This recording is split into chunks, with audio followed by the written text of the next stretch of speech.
ગેરસમજો આમાં થતી હોય છે. ઘણી વખત આંખે જોયેલું પણ સાચું હોતું નથી. આખી દુનિયામાં જે પ્રવર્તે છે એ બધામાં આવું છે.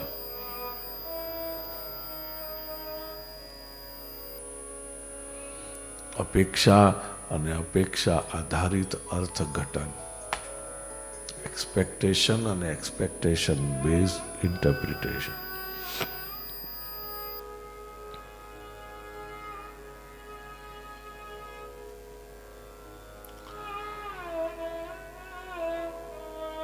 એના માટે એક્સરસાઇઝ એક કરવી પડે તો ખ્યાલ આવે કે આ કેવી રીતે વર્ક કરે છે.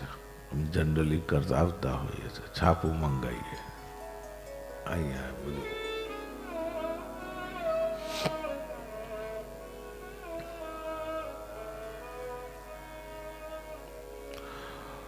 તો દાઉ ભૈયાને લાગ્યું કે કૃષ્ણને મને નથી આપવું એટલે ના પાડી. દાઉ કહે છે કે કૃષ્ણ તું અહીંથી દ્વારિકા પાછો જા ને હું અહીંથી આટલે સુધી આવી ગયો છું, તો હવે મારા મિત્રને ત્યાં જવું, બહુલાશ્વને ત્યાં જનકપુર.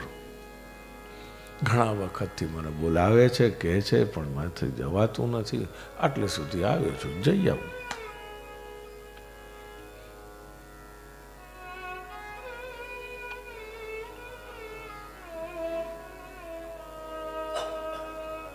ભગવાને ના પાડી કે શા માટે કોઈને બતાડો છો કે તમારું મન મારા માટે ઊંચું થયું છે, તકલીફ થઈ છે.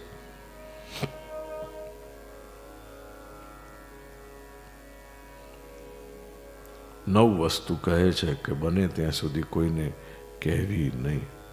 ધનનો નાશ, મનનો સંતાપ, ઘરનું દુરાચરણ, પોતાનું અપમાન, પોતાની સાથે થયેલી છેતરામણી, તમારું ભજન, તમારું ભોજન અને તમારું શયન, તમારી સાધના, આ કોઈને કહેવી નહીં.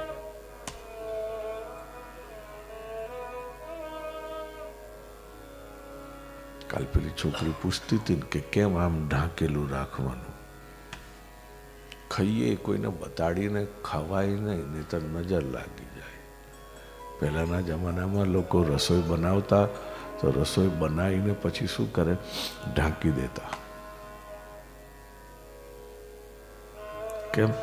આવતા જતા ઘરમાં કોઈ પણ હોય, દરેકની નજર સારી નથી હોતી. કોકની નજર એવી હોય કે જે બનેલું હોય ને એ પણ ખૂટી જાય.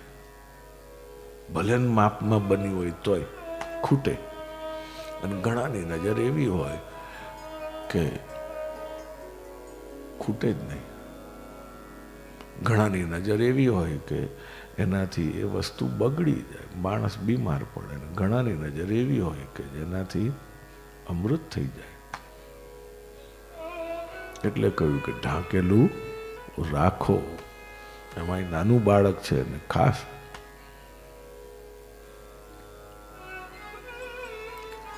ઠાકોરજીને આપણે બાલ ભાવથી સેવા કરીએ છીએ એટલે બધું આપણે કેવું રાખીએ છીએ, જારીને પણ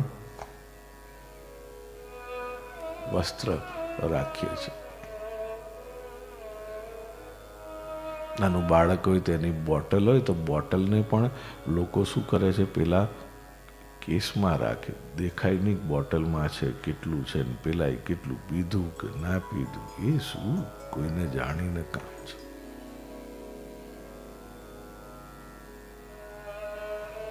મોંમાં કોળિયા ભરાવાનો ભાવ છે. આમાં જે કરીએ છીએ આમાં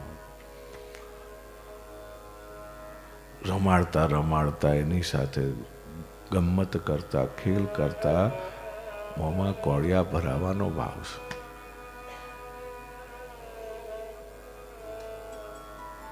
હજી પેલી ઓરિયોની બિસ્કિટની એડવર્ટાઇઝ આવતી, એમાં નથી કરતા.